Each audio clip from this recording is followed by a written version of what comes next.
اعوذ باللہ من الشیطان الرجیم، بسم اللہ الرحمن الرحیم۔ السلام علیکم معزز سامعین کرام۔ جیسا کہ آپ سب کو معلوم ہے، ہمارا موضوع چل رہا تھا خلقت مصطفیٰ، مگر آج کی اس مناسبت کی وجہ سے اور دوستان کے حکم کی وجہ سے ہماری آج کی اس ویڈیو کا موضوع ہے شب بارات، اس کی اہمیت اور اس کے فضائل اور اس کی فضیلت۔ شب بارات، بارات کے معنی کیا ہیں؟ بارات کے معنی ہیں بیزاری،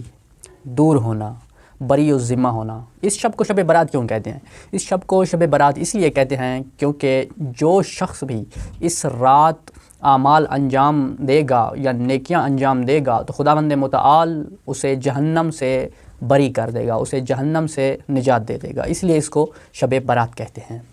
امام جعفر صادق صلوات اللہ علیہ فرماتے ہیں کہ خداوند متعال نے ہم اہل بیت کے لیے شب بارات کو قرار دیا ہے، اسی طرح جس طرح خداوند متعال نے پیغمبر اکرم صلی اللہ علیہ وسلم کے لیے شب قدر کو قرار دیا ہے، اور یہ شب بارات شب لیلۃ القدر کے برابر ہے۔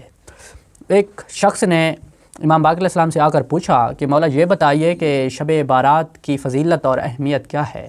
تو امام علیہ السلام نے فرمایا کہ شب بارات شب نیمہ شعبان ایک ایسی شب ہے جس میں خداوند متعال اپنی رحمت کے دروازے، اپنے تفضل کے دروازے، رزق کے دروازے اور اپنی عنایات کے دروازے اپنے بندوں پر کھول دیتا ہے، اور آسمان کے دروازے اس رات کھول دیے جاتے ہیں، اور ایک منادی ندا دیتا ہے کہ ہے کوئی بندگان خدا میں سے سوال کرنے والا، ہے کوئی مانگنے والا، اور خداوند متعال اس رات قسم کھا کر کہتا ہے کہ میں اس رات کسی سائل کو، کسی مانگنے والے کو خالی ہاتھ نہیں لوٹاؤں گا۔ تو سید مرحوم ابن طاؤس اپنی کتاب اقبال الاعمال میں لکھتے ہیں کہ امام باقر علیہ السلام سے ایک روایت ہے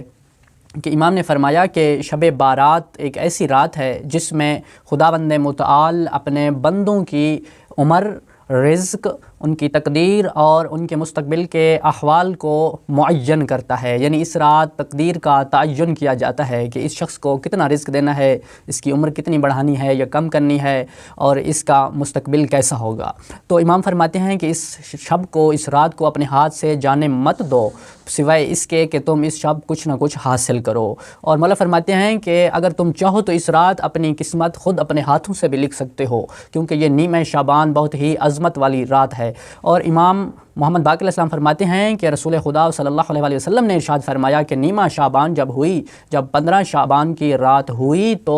خداوند متعال نے جبرائیل کو اپنے محبوب کے پاس بھیجا اور کہا کہ اس شب کو بیداری کرو اور میری بارگاہ میں عبادت انجام دو، اور جبرائیل مجھے لے کر بقیع کے قبرستان میں پہنچے، میں نے سر اٹھا کر دیکھا تو آسمان کے دروازے کھلے ہوئے تھے اور فرشتے قطاروں کی صورت میں صفیں بنا کر زمین پر نازل ہو رہے تھے، اور آسمان سے رزق اور خداوند متعال کی رحمت و برکات لے کر خدا کے بندوں پر نازل ہو رہے تھے۔ اور رسول خدا نے فرمایا کہ اس رات یعنی شب نیمہ شعبان خداوند متعال جتنے بھی روئے زمین پر چار پایان یعنی 4 پاؤں رکھنے والے جاندار ہیں، ان کے جسموں پر جتنے بھی بال ہیں، خداوند متعال ان بالوں کی تعداد کے مطابق بندگان کو جہنم سے رہائی عطا کرتا ہے، اور ان بندوں کو جہنم سے جنت کی طرف منتقل کیا جاتا ہے۔ اور نیمہ شعبان کی افضلیت اور اس سے زیادہ کیا ہو، امام فرماتے ہیں کہ نیمہ شعبان اگر کافر کے گھر بھی کوئی بچہ پیدا ہو تو اس رات کی اتنی برکت ہے اور اتنی برکت رات ہے کہ خداوند متعال اس رات کے صدقے میں اور امام زمان علیہ السلام کی آمد کے صدقے میں اس بندے کو مومن قرار دے دیتا ہے، وہ مومن ہو کر اس دنیا سے جاتا ہے۔ تو امید ہے کہ آپ کو ہماری ویڈیو پسند آئی ہوگی، اور ہماری آئندہ کی ویڈیوز کو دیکھنے کے لیے ہمارے چینل کو ضرور سبسکرائب کیجیے۔ دعاؤں میں یاد رکھیے گا۔ والسلام۔